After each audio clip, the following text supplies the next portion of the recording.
What up, everybody? Bear with me on this video. It might be kind of lengthy.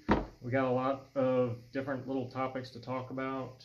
I'll just run through everything that we're going to discuss. First and foremost, I got a new camera stand. We'll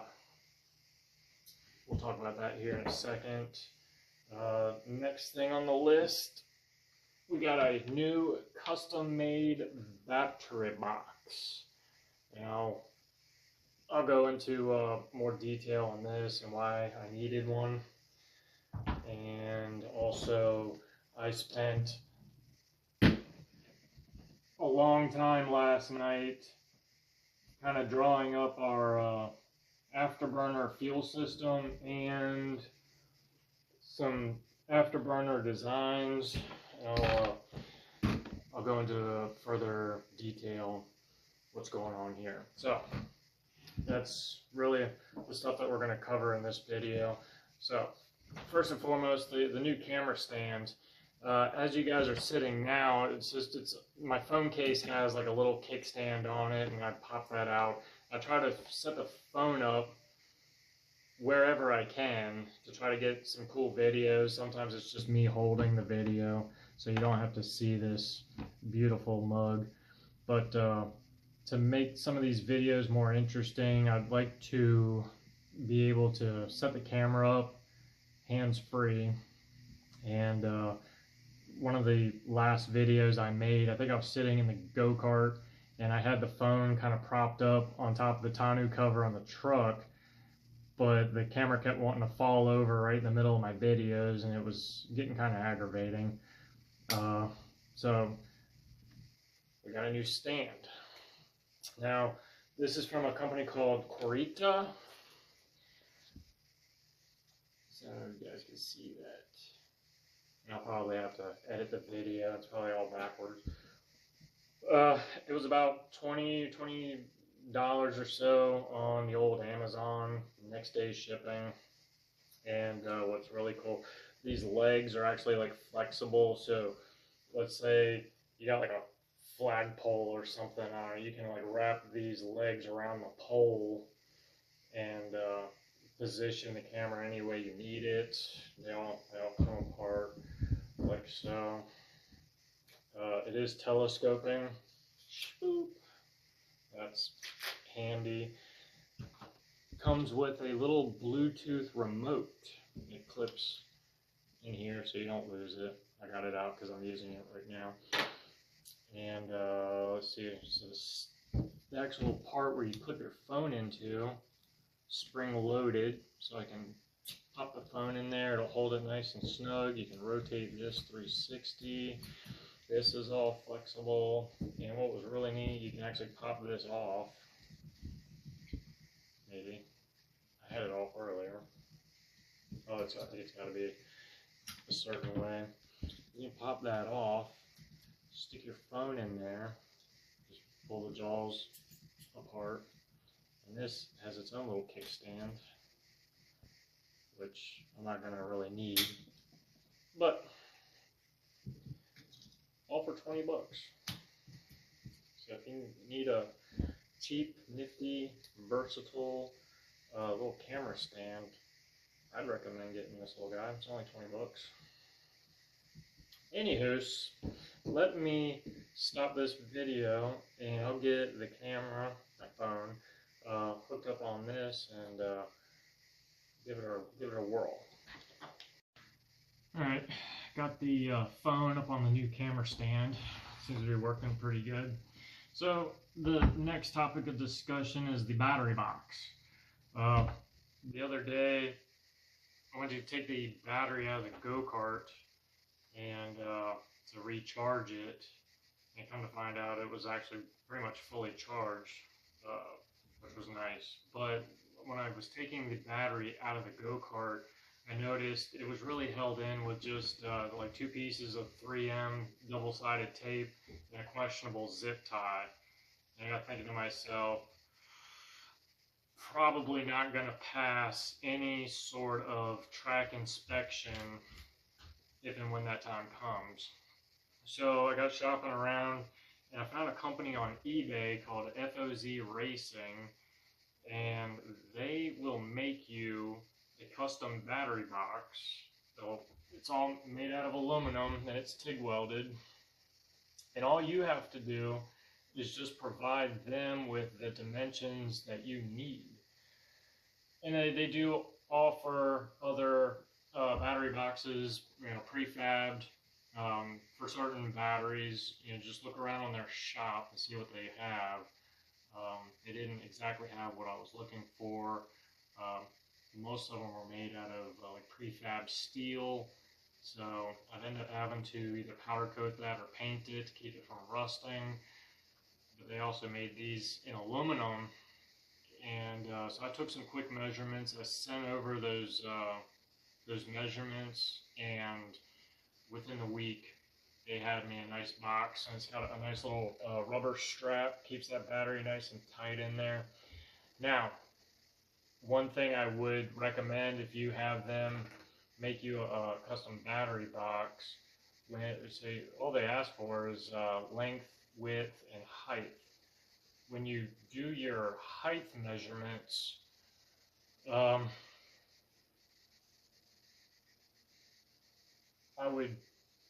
made mine a little short, and by doing so, that actually made getting this rubber strap a real pain in the ass to get on.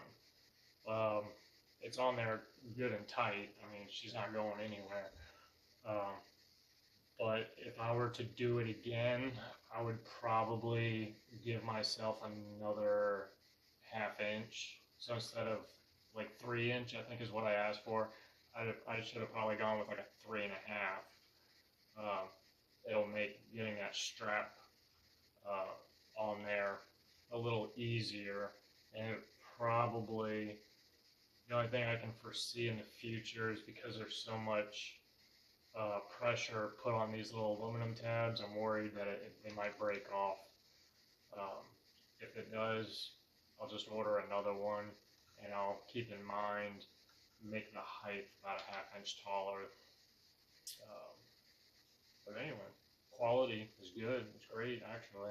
Very nice TIG welds. So the only thing I'm going to have to do, I'm probably going to have to take the battery out, obviously. I'm going to drill a couple of holes in the bottom. And what I'm going to do is just run like 2 bolts through the battery box into, there's a little tray on the go-kart where the battery sits. I don't remember seeing any holes drilled in that. But we'll drill some holes in it. We'll run the bolts in. That way the battery box is tight in the go-kart. Battery's going to be nice and snug in there. What more can you ask for? Again, that's FOZ Racing on their eBay page, but they do have a website, fozracing.com. I checked out their website the other night. They've got all of their battery boxes on there. Check them out. I'll put a link in the comments or the description of this video. Alright, so next on the list we have the afterburner fuel system. As most of you, my followers, my subscribers, as most of you guys have been following, I was having a lot of issues with the fuel pump for the afterburner, as well as the oil pump for the engine. But, and I'm still not sure to this day what the issue is with the fuel pumps. I don't know if the diesel is swelling the seals inside the pumps, so they end up seizing up after the first couple of uses, or if the pumps are possibly burning up because maybe there's just not enough fuel flow through the pumps. Like the way that they work, the way that they're designed, it uses the fuel flowing through the pump to cool the pumps. So if you've got them kind of deadheaded like I did, you're not getting that constant fuel flow. They'll burn the pumps up. I haven't confirmed this with the 2 other pumps that I've seized up. I haven't confirmed nor denied that's what happened. So again, as you guys saw in the previous video, I talked to Paul Stender. You know, I asked him what kind of fuel pumps should I use or do you use on those afterburner systems. And he's like, I don't use fuel pumps. I use compressed, like pressure vessels, compressed system. Uh, so I sat down and after realizing basically you have all the components to make a flamethrower, and I'm probably on a government watch list for my Google searches, I sat down. I've been kind of figuring this out, but we have kind of come up with a rather simple system for using like CO2. And let me reposition this so I can kind of describe what's going on here.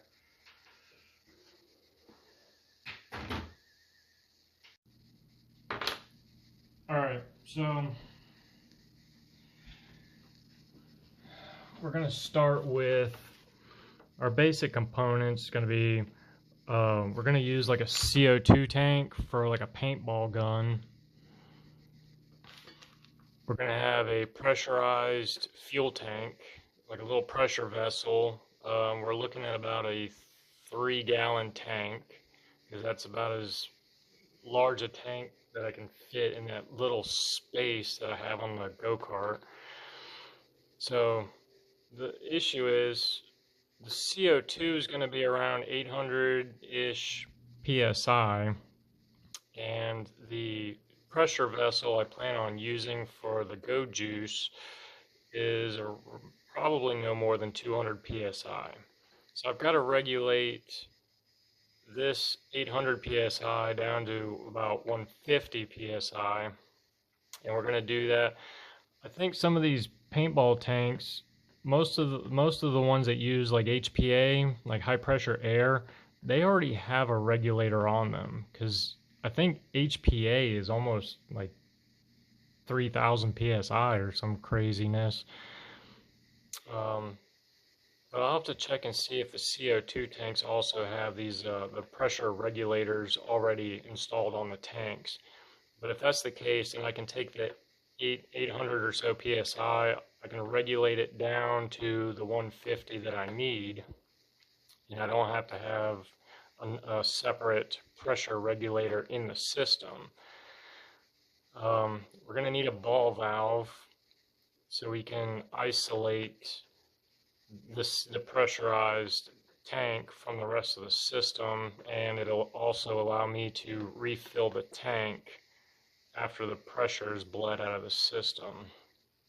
I'd like to have a pressure gauge upstream of the tank, so I know what the PSI is going into the tank, and I'd like to have another pressure gauge right before the solenoid, so I know, kind of get an idea of what the pressure of the fuel is right before it goes into the afterburner. Because ideally I'm trying to keep it around 150 psi in that whole system. We're going to have a pressure relief valve, because, you know, safety first. The pressure relief valve, I think, is about 200 psi, and when you reach or exceed that 200 psi, it's just a spring valve. It pops open, relieves that pressure. Once it gets back down to below the 200, it closes again. And it also has a means of I can manually release that pressure. So when I go to refuel, as long as I've turned this ball valve closed, I should be able to relieve any residual pressure in the system, and it'll allow me to refill the tank. We've already talked about the gauge. I'm going to have a 12 volt two-way solenoid, and we're going to have a check valve. Sorry about the cat hair everywhere. I need that check valve in the system so we don't get any sort of retrograde flow back into the system. As you can see here, an idea that I had, since we're using CO2, why not tee off of that pressurized system and we can add a fire suppression system. And I'm thinking about using some parachutes. Don't really need them unless you're exceeding 150 miles an hour, but yeah, why not? You know, every I think every jet-powered or rocket-powered go-kart needs to have a parachute. Um, the tank, the pressure vessel that I ordered, it's actually an air tank for like an air ride system, or you can even use them for like train horns. The reason I got it is because they're small, they're compact, and they have enough ports. So I've got the port for the compressed gas coming in. There's a port at the bottom, it's supposed to be like a drain. That is actually where I'm gonna pick up my fuel from, just because all the fuel, I wanted to pick up the fuel at the lowest point in the tank. And then it's got a third port. I'm gonna conjure up a means of refilling the tank with that extra port. So still got some figuring out to do on that. But that's basically the new afterburner fuel pressurization system in a nutshell. And we'll still be using, actually, let me back up. I was thinking about using the spray nozzles that I used in the old afterburner, because I know I'm getting plenty of flow through them, and the spray pattern is exactly what I need. Um, I'm still open to an idea of like a ring design, like a spray ring. The problem is making one or fabricating one is still going to be a difficult task, whereas I already have fuel nozzles laying around that I can use. So let me readjust the camera here, and we'll talk about the afterburner design itself.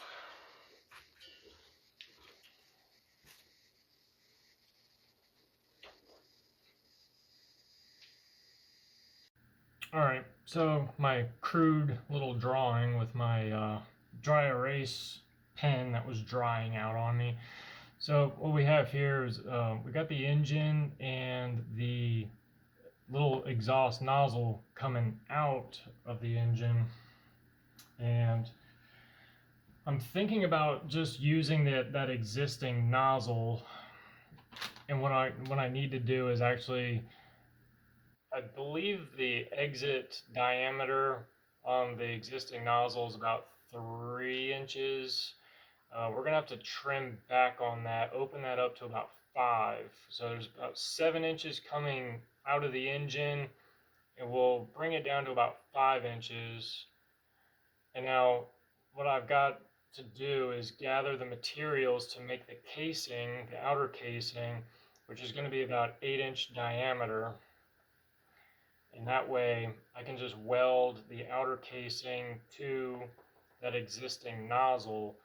So this 5-inch to 8-inch dump here, that's my, it works very similar to the afterburner I had on the old go-kart, which worked perfect, because what happens is when the exhaust flow comes through here and hits this pressure dump, it creates like a spiral with a toroidal shape around this pressure dump. That's where the air and the fuel are mixing, and that's usually where I put that spark plug, and I can ignite. It makes it easier to ignite that mixture, and also the flame will propagate in this area, and that acts like a flame gutter, flame holder, so the flame doesn't get just blasted right out of the afterburner there. And I think the overall length of the afterburner is gonna probably be about 14 inches or so.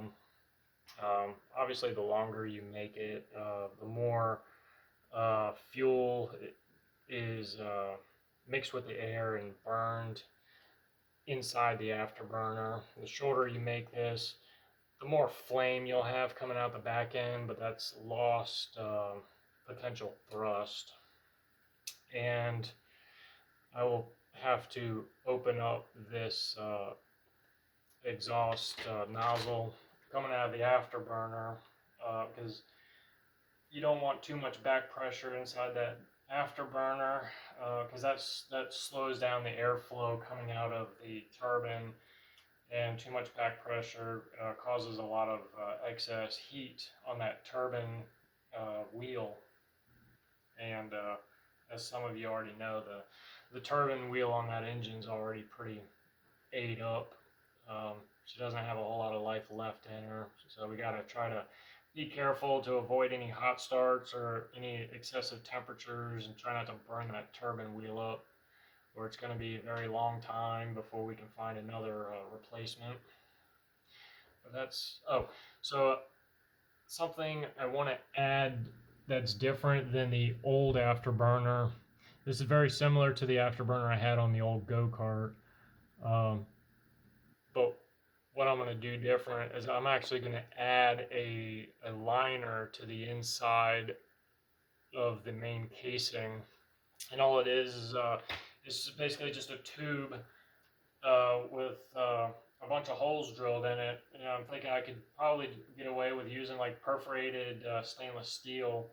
You can buy it in like sheets, and I can just roll it to the diameter I'm looking for, so it fits inside that main casing. But what that's going to do is that'll eliminate any sort of it's a term called screeching.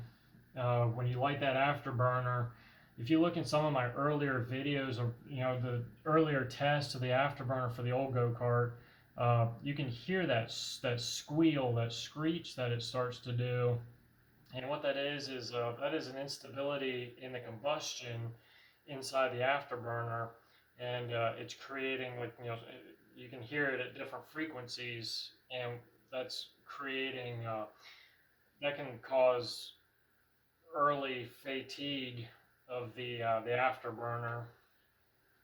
So we try to eliminate that by adding that inner liner. For one, that perforation in the liner helps the air and fuel inside the afterburner get mixed up, and allows the fuel to burn. So there's a potential that it could make a little bit more thrust that way. Also, it'll eliminate that screeching, but also I can make it so there'll be like a jacket of cooling air between the liner and the outer casing. So hopefully that'll kind of preserve the afterburner outer casing from getting too hot. Hopefully it'll stay nice and shiny and pretty, but also hopefully make the afterburner last a little bit longer. But so that's kind of the new design, also in a nutshell. There's still some things I need to sort out, like how I'm going to inject the fuel, and I got some more calculations to sit down and figure out. But that's kind of where we're at right now.